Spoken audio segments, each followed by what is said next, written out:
প্রিয় উচ্চ মাধ্যমিক ছাত্রছাত্রীরা, যারা 2025 সালে উচ্চ মাধ্যমিক পরীক্ষা দেবে, অর্থাৎ এবছর যারা পরীক্ষা দেবে, আমি সাধন স্যার তোমাদের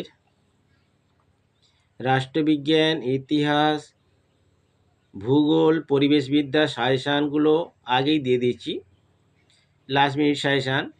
আজ আমি তোমাদের বাংলা বিষয়ে অর্থাৎ বাংলা বইয়ের যে সাজেশান সেটি তোমাদের তুলে ধরছি। অল্প কিছু প্রশ্ন দিয়েছি, আমার ছাত্রছাত্রীদের যে সমস্ত প্রশ্ন দিয়েছিলাম সাজেশানে অক্টোবর মাসে, সেই প্রশ্নগুলো থেকে কেটে ছেটে অল্প করে তোমাদের প্রশ্নগুলো দিচ্ছি, যেগুলো তোমাদের করে গেলে অবশ্যই 80-র ওপরে তোমরা নম্বর পেয়ে যাবে। দেখে নাও তোমাদের সেই প্রশ্নগুলো কী কী আছে। প্রথম 3টে গল্প আছে। প্রথম গল্পটা করতে হবে না, কে বাঁচায় কে বাঁচে। পরে গল্প ভাত। দেখে নাও ভাতে কী কী প্রশ্ন আছে। দাঁতগুলো বের করে সে কামুটের মতো হিংস্র ভঙ্গি করে।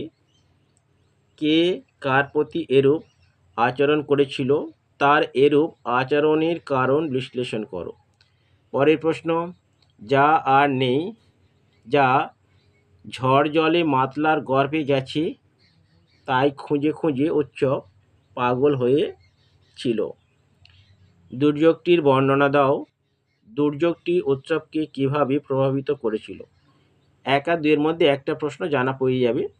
যদি না হয়, যদি মিস হয় কোনো প্রকারে, তাহলে 3 নম্বরটা করো। বাদার ভাত খেলে তবেই সে তো আসল বাদাটার খোঁজ পেয়ে যাবে একদিন। বাদা কাকে বলে? উদ্দিষ্ট ব্যক্তির এরকম মনে হওয়ার কারণ কি? আচ্ছা, এরপরে তোমরা দেখে নাও ভারতবর্ষ থেকে এবছর একটা প্রশ্ন পড়বে। তাহলে ভারতবর্ষ থেকে কী কী প্রশ্ন দিয়েছি তোমাদের জন্য।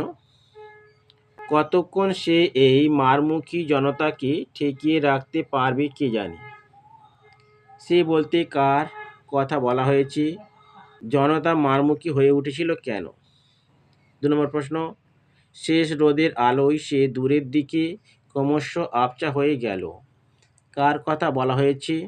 সে ক্রমশ আবছা হয়ে গেল কেন? পরের প্রশ্ন দেখে নাও, বুড়ির শরীর উজ্জ্বল রোদে তপ্ত বালুতে চিত হয়ে পড়ে রইল। বুড়ির চেহারা ও পোশাকের পরিচয় দাও। এর সঙ্গে থাকছে, তার তপ্ত বালুতে পড়ে থাকার কারণ কি? আচ্ছা, রূপনারায়ণের কুলে এবছর করতে হবে না। রূপনারায়ণের কুলে এবছরের জন্য পরীক্ষা ছিল, কিন্তু রূপনারায়ণের কোলে আমার ছাত্র দিয়েছিলাম, কিন্তু লাস্ট মুহূর্তে আর করতে হবে না। যদি না হয়ে থাকে তাহলে শিকার কবিতা থেকে করো, এই দুটো করলে একটা জানা পেয়ে যাচ্ছ। এই ভোরের জন্য অপেক্ষা করছিল। কে অপেক্ষা করছিল, তার পরিণতি কি হয়েছিল? পরের প্রশ্ন, এসেছে সে ভোরের আলোয় নেমে, সেই ভোরের বর্ণনা দাও। সে ভোরের আলোয় নেমে আসার পর কি কি ঘটনা ঘটল লেখো। তাহলে এই দুটো প্রশ্ন তোমরা ভালো করে প্র্যাকটিস করে একটা জানা পেয়ে যাবে। পরের কবিতা দেখে নাও, এই কবিতাটা তোমাদের পড়বে। পরের কবিতা, ক্রন্দনরতা জননীর পাশে। এই দুটো করলে একটা জানা পেয়ে যাচ্ছ। ক্রন্দনরতা জননীর পাশে কবিতায় কবি জননীকে ক্রন্দনরতা বলেছেন কেন? এই পরিস্থিতিতে কবি কি কি করা উচিত বলে মনে করেছেন? এর পরের প্রশ্ন, আমি তা পারি না। কবি কি পারেন না? যা পারি কেবল। কবি কি পারেন? তাহলে এই দুটো প্রশ্ন করলে একটা প্রশ্ন জানা পেয়ে যাচ্ছ। বিভব নাটক তোমরা যদি করতে পারো করো, আর না করতে পারলে ছেড়ে দাও। নানা রঙের দিন করো। দুটোর মধ্যে একটাই নাটকের মধ্যে করতে হবে। নানা রঙের দিন করলে তুমি জানা পেয়ে যাচ্ছ প্রশ্নটা। নানা রঙের দিন নাটকের সূচনায় মঞ্চসজ্জার যে পরিচয় আছে তা নিজের ভাষায় লেখো। নাটকটির নামকরণ কতখানি সার্থক আলোচনা করো। পরে পড়ো, নানা রঙের দিন নাটক অবলম্বনে রজনীকান্ত চট্টোপাধ্যায়ের চরিত্র বিশ্লেষণ করো। 3 নম্বর প্রশ্ন, শিল্পকে যে মানুষ ভালোবেসেছে তার বার্ধক্য নেই কালীনাথ। নানা রঙের দিন নাটক অবলম্বনে মন্তব্যটি তাৎপর্য লেখো। তাহলে এই 3টে প্রশ্ন যদি করে যেতে পারো একটা প্রশ্ন জানা পেয়ে যাচ্ছে।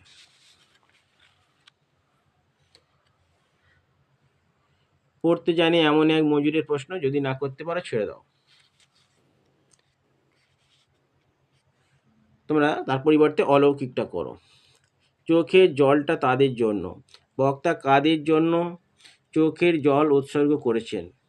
যে ঘটনায় বক্তার চোখে জল এসেছিল সেই ঘটনার সংক্ষেপে লেখো। পরের প্রশ্ন, পাঞ্জা সাহেবে পৌঁছে এক আশ্চর্য ঘটনার কথা জানতে পারি। আশ্চর্য ঘটনাটির বর্ণনা দাও। আর পরের প্রশ্ন, গুরু নানকের হাতের ছাপ আজও লেগে রয়েছে। গুরু নানকের হাতের ছাপ কোথায় লেগে আছে? এই প্রসঙ্গে বর্ণিত ঘটনাটির উল্লেখ করো। তাহলে এই তিনটে যদি করো তাহলে একটা প্রশ্ন জানা পেয়ে যাচ্ছ। আমার বাংলা থেকে কি কি প্রশ্ন দেখো, তোমরা আছে দুটো ভালো করে প্র্যাকটিস করো। ছাতির বদলে হাতি, এখান থেকে দুটো প্রশ্ন দিয়েছে, এই দুটো করলে একটা জানা পেয়ে যাচ্ছ। চেংম্যানের মাথায় আকাশ ভেঙে পড়ে। চেংম্যান কে? কেন তার মাথায় আকাশ ভেঙে পড়েছিল? আর এর সঙ্গে আরেকটা দিয়েছি, আর এক রকমের প্রথা আছে, নানকার প্রথা। নানকার প্রজাদের অবস্থা কেমন ছিল? পরে তাদের অবস্থার কি পরিবর্তন হয়েছিল? তাহলে এই দুটো করো, একটা জানা পেয়ে যাচ্ছ। কলের কলকাতা করতে হবে না, ছেড়ে দাও। মেঘের গায়ে জেলখানাটা করো। মেঘের গায়ে জেলখানা, কি বললাম? মেঘের গায়ে জেলখানাটা পড়ো। তাহলে মেঘের গায়ে জেলখানার কি প্রশ্ন আছে? গাঁয়ের লোক ঠাট্টা করে বলে চোরটা সাধুর ছেলে হবে, নিঘাত বিষে ডাকাত। সাধুকে? মেঘের গায়ে জেলখানা রচনাংশে সাধুর যে পরিচয় পাওয়া যায় তা নিজের ভাষায় লেখো। আর এই প্রশ্নটা এবছরের জন্য পরীক্ষায় পড়ার জন্য খুবই ইম্পর্টেন্ট।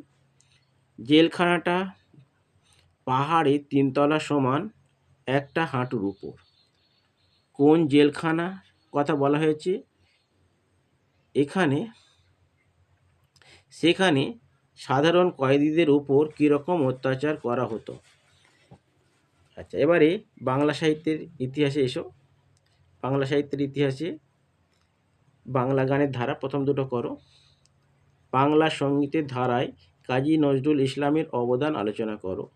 এর সঙ্গে আরেকটা প্রশ্ন, বাংলায় 2টি লোকসঙ্গীতের ধারার নাম লেখো। যে কোনো একটি ধারার সংক্ষিপ্ত পরিচয় দাও।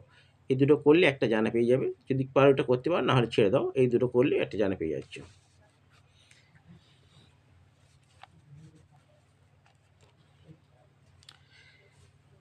বাঙালি চলচ্চিত্র যদি করতে পারো করো, এগুলো যেগুলো হাইলাইট করা আছে।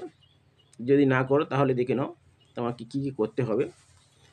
বাংলা চলচ্চিত্রের কথা প্রথম দুটো করো। বাংলা চলচ্চিত্রের ধারায় পরিচালক মৃণাল সেনের অবদান আলোচনা করো। আর পরের প্রশ্ন, বাংলা চলচ্চিত্রের ধারায় পরিচালক ঋত্বিক ঘটকের অবদান আলোচনা করো। আচ্ছা, এবার যে বাঙালির বিজ্ঞান চর্চা, এখান থেকে এটা করলে তিনটে করলে একটা জানা পেয়ে যাচ্ছ। চিকিৎসা বিজ্ঞানের ইতিহাসে বিধানচন্দ্র রায়ের অবদান আলোচনা করো। খুবই ইম্পর্টেন্ট, এটা পড়ার সম্ভাবনা এবছর বেশি আছে। এর সঙ্গে আছে বাঙালির বিজ্ঞান ভাবনা ও বিজ্ঞান চর্চার ইতিহাসে জোড়াসাঁকো ঠাকুরবাড়ির পরিবারের অবদান আলোচনা করো। এর সঙ্গে এই প্রশ্নটা করে রাখো, বাঙালির বিজ্ঞান চর্চার ইতিহাসে প্রফুল্লচন্দ্র রায়ের অবদান আলোচনা করো। ঠিক আছে, তাহলে বাঙালির ক্রীড়া সংস্কৃতি করতে হবে না, ছেড়ে দাও। ভাষা থেকে এসো। ভাষাতে তোমাদের 3টে প্রশ্ন দিয়েছি, তার মধ্যে 2টো ভালো করে করো।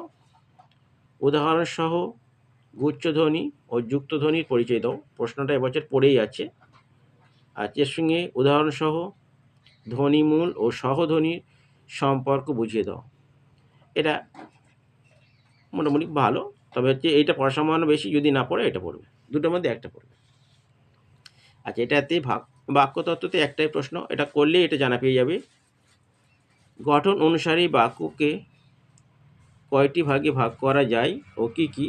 যে কোনো এক প্রকারের উদাহরণসহ পরিচয় দাও। আর তোমাদের প্রবন্ধ রচনা 3টে দিয়েছি, তাহলে এইগুলো 3টে খুব ভালো করে প্র্যাকটিস করো। মাইকেল মধুসূদন দত্ত খুব ভালো করে করো। বিশ্ব উষ্ণায়ন, তাহলে এটার মধ্যে একটা পড়ার সম্ভাবনা আছে অবশ্যই। আর আর একটা করে রাখো জীবনানন্দ দাশ। তাহলে 3টে করো, মাইকেল মধুসূদন দত্ত, বিশ্ব উষ্ণায়ন, জীবনানন্দ দাশ। এইগুলো করলে তোমরা বড় প্রশ্নের সমস্ত জানা পেয়ে যাবে।